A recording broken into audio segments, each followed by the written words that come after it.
It's time to talk Jazz basketball with the CEO of the Utah Jazz and NBA legend, Danny Ainge. With Hans Olsen and Scotty G on 97.5. 97.5, the KSL Sports Zone.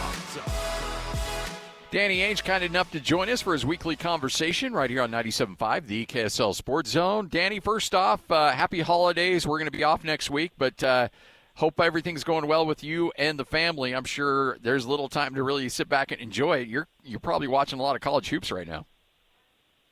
Yeah, I've been watching a lot of hoops, G League teams and college teams and NBA teams. But didn't Hans have last week off too? Yeah, he did. Yeah.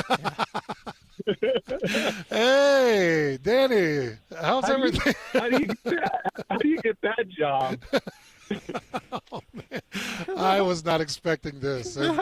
This is a blind side I was not expecting. I will say, Danny, it's been a very long football season, and I felt like I needed to treat my wife to a couple of days of Hands. These last 2.5 months took a lot out of you, didn't it? I know you expect more from me, Danny. I apologize to you. No, you deserve the break. So when you, by the way, the Danny Ainge vacation spot, when you try to unplug and get away, like where do you try to get you and the wife and the family to? Well, I like San Diego. My wife is from San Diego. I love the ocean. Yeah, I mean, I just love walking on the beach. It's very relaxing to me, San Diego. What is some things you do? Like, are you a fisherman? Do you get out, do a little deep sea fishing? Do you get a river or a stream, or are you a golfer mostly when you're on vacation? Or what's your go-to relaxed sport or activity? Well, for sure, golf. I mean, I've tried pretty much everything over the years, but yeah, golf is I'm in load management except for golf right now. There's no rest days for golf. You could do that 7 days a week. Hey, yeah, unfortunately, it just takes a little bit too much time, but other than that, it's great. Oh yeah, it does. It does. It takes four-hour chunk out of every day if you're into it. So right. when you're watching Cooper Flagg and you've seen a lot of great rookies, how impressed are you with what you're able to see from him in his first month in the NBA? Well, I've been watching Cooper Flagg since he was about 16 years old, and so I'm not surprised by his start in the NBA, and he's got a very bright future. I think everybody knows that, and that's watched him play. He's just a team player and a complete player. What's his best attribute from what you've seen of him since he was 16? I mean, he's extremely tough, tough-minded, but I think that his greatest asset is that he doesn't really have a glaring weakness. I mean, he defends, he handles the ball, he passes, he shoots. He hasn't always been all of those things, but he's progressed to the point where, here in a few days on his 19th birthday, he'll have pretty much passed the test for being a complete player. Danny, this is interesting to me because Jazz go into that Dallas game. They get a great win in overtime, great performances by a lot of players. Is there a bit of an acknowledgement like, okay, this is that big-time draft pick, and here's Ace Bailey, who had been considered as a number one at one point, and you've got this kind of team interest in making sure that you come out of that game with a W. Does that stuff still happen in professional basketball, or is that more high school and college? I'm not sure what you mean by that. Just seeing the target, seeing that Cooper Flagg is all things NBA, was the big storyline, was the big draft pick, and just wanting to put a target on him and take him down and beat him. The way the NBA is, I think there's a target every night. And, for the players that we have and the young players that we have, there's our next game is the Lakers, and there'll be a target with Doncic and LeBron and Austin Reeves. I mean, there's like guys want to take the challenge against the best players in the league, and that's what it's all about. And you don't get it. You don't have a night where there's not great players. That's true. Is there a point in a player's career where they just are who they are and they usually don't take another step? Is it, year 2, year 3, year 4 that they pretty much who they are? Or do you see from time to time a guy elevate to another level maybe after, a handful of years in the league? Well, I'll tell you a great story on that is, I was with Phoenix and was coaching when we drafted Steve Nash. Mm-hmm. And he was the 15th pick in the draft. Steve was coming off the bench for his rookie year. We knew he had a bright future, but playing a lesser role coming off the bench. Was traded to Dallas eventually and played well in Dallas. Not like super special, but then he becomes a free agent at age 33 in Dallas. And he signs back with Phoenix, and he becomes an MVP of the league 2 years in a row. And we're talking about a guy that I don't know if he made 1 or 2 All-Star teams before that, but then turned, at age 33 and 34, I think he was a 2-time MVP. And, that was as big a leap as I've ever seen by anybody that age. No one's ever done that before or since. Not sure anybody ever will, but that's probably the most dramatic one that I've seen. Even though Steve was already good, he wasn't MVP good.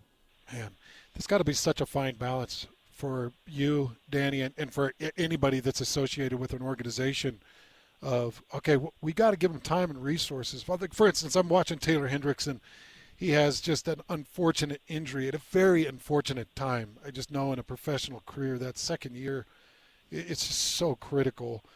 And, you're continuing to extend time to Taylor Hendricks. He goes out the other night and shows that he's still got insane perimeter ability, and he's still got insane length. And you're like, okay, well, how far can you go? What is the upside? And how long do you continue to push? That's got to be a fine line to walk, Danny. It is tough. And, every team is in a different circumstance. Can you afford to give a young guy development time, or he's trying to win every single game, every single night, and win a title and get home court in the playoffs? So every team is in unique situations. And Taylor going through an injury like that, he's fortunate that Will believes in him and has given him those opportunities to play. And he's proven it on a few of the nights. He's done well. He's been getting more minutes and more reps when he's gone down to the G League to play down there. And I feel like he's handled everything so well. His rehab, he's so professional in his approach. He's positive. He's upbeat. And I think that he really believes he'll get himself back physically to where he was. I think that for us to evaluate him and judge him, we really got to give him a little more time on healing from the injury, just because it was that dramatic of an injury. If you were in charge of all things NBA and you could control all the rules, everything involved, would you go back to letting high school kids go in the draft, or do you like having them sit out a year and maybe even more if it were up to you? Oh, well, if it were my world, they'd all play more. They'd all play more years of college. I think it's just better. The better they are when they come into the NBA. I think their chance of success is, obviously there's a lot of high school players that have come into the NBA that have been future Hall of Famers and MVPs of the league. So I'm not pointing out the KGs and the LeBrons and the Kobes and the Magic Johnsons, although Magic played 2 years.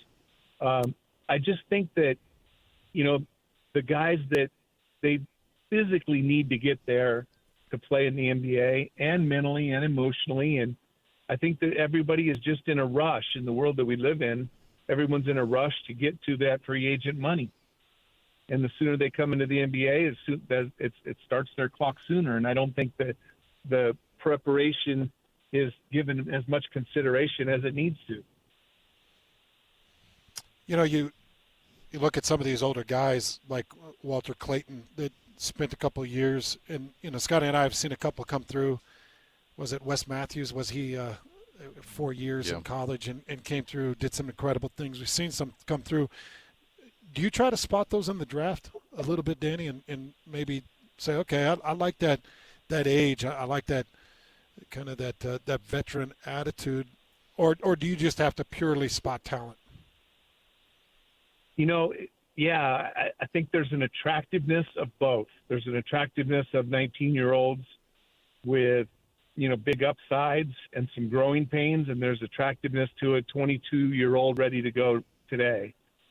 And even at 22, there's still learning curve in the NBA, and a learning curve with a coach and a player and a system, especially at the point guard position. But I feel like, when I say there's not enough consideration given, I'm saying that in the players, with the young players and the families and the agents, I believe that their focus is on, let's get started, let's go, and not like we need another year of preparation or we need 2 more years of preparation to get there. And it's like it's some sort of failure if you go back to college for another year or two. And that's what it feels like in the environment that I'm working right now.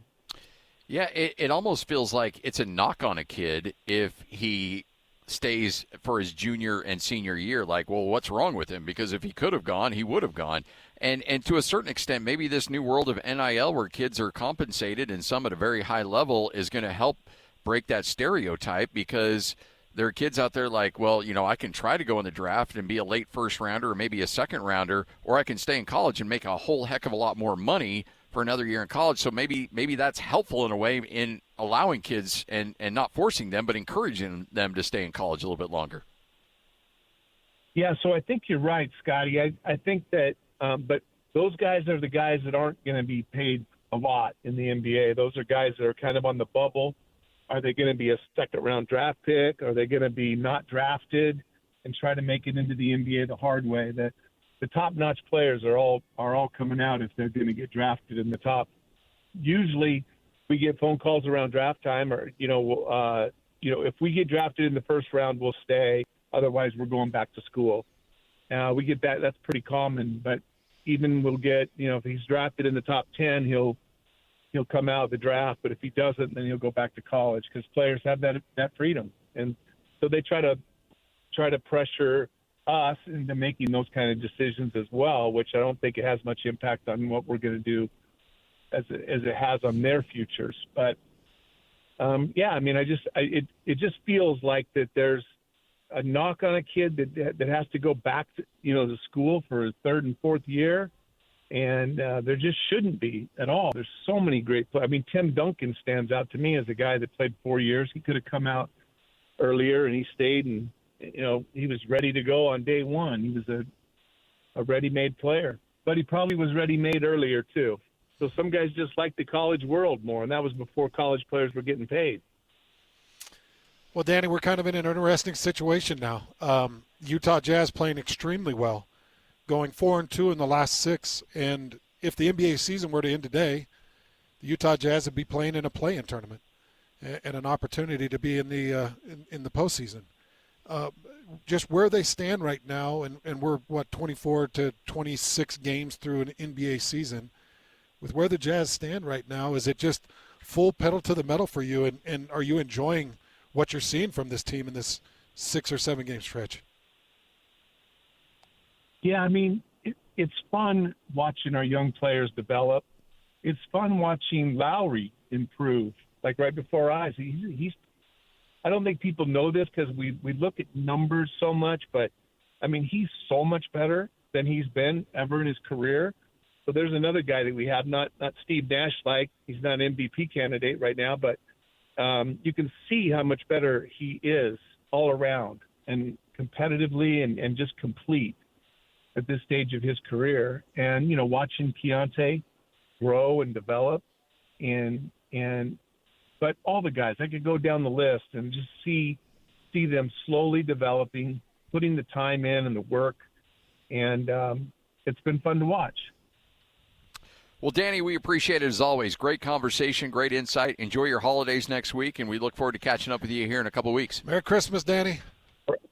All right, you guys too. Have fun. Will do. Don't take time off, man. Don't take, another week. Hopefully you don't get 2 weeks for Christmas. Oh, man. What's funny, Danny? I used to have a blast with Jerry Sloan. I was just jumping into this broadcasting thing, coming out of a football career, and he'd give me a hard time all the time. And I felt like every time he saw me, he'd say, "What are you, on banking hours?" I don't know if he used to say that to you, Scotty, but, man, Jerry was the king of just busting you every time he saw you. It's like I could not escape getting attacked by Jerry. But, man, I love it. I got to tell you that. All right. Happy holidays, guys. You got it. We'll see you later. Back at you, Danny. There he is, Danny Ainge, Utah Jazz, right here on 97.5, the KSL Sports Zone. Did he used to hit you with that? Oh, absolutely. So if you'd miss a couple of shoot-arounds and then show up, yeah. Where the hell you been? Yeah. Well, so you don't have to work? Oh, okay. Did you not have to work Tuesday through Friday? So we're all here working and you're not? Okay, I get it. Oh, Jerry was the best. Now I got Danny that's just busting me. Weren't you just off a week? I mean, I know Lloyd's back there just smiling. Oh, I know. He's just loving it. Yeah, I was off a week ago. Doggone it. Yeah. But, if we needed to work next week. I didn't think that at all. I was surprised he did that. I'm sure you've got that marked. I'm sure you probably reminded him. Hey, Danny, remind Hans that he was on vacation last time.